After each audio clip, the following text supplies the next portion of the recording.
Arestado ng Calauan PNP ang isang regional level most wanted person na nahaharap sa kasong rape. Sa pamamagitan ng isinagawang operasyon na nagresulta sa kanyang agarang pagkakadakip, yan ang balitang tinutukan ni Patrolwoman Mary May Saturio. Naaresto ng mga operatiba ng Calauan Municipal Police Station ang suspect na kabilang sa regional level most wanted person sa lalawigan ng Laguna. Kinilala ni Police Colonel Jonor R. Yupio, Acting Provincial Director ng Laguna Police Provincial Office, ang suspect na si alias Mar, residente ng Calauan, Laguna.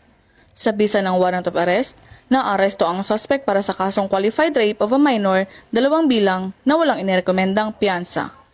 Kasalukuyang nasa custody ng Calauan Police ang arestadong akusado para sa dokumentasyon at tamang disposisyon.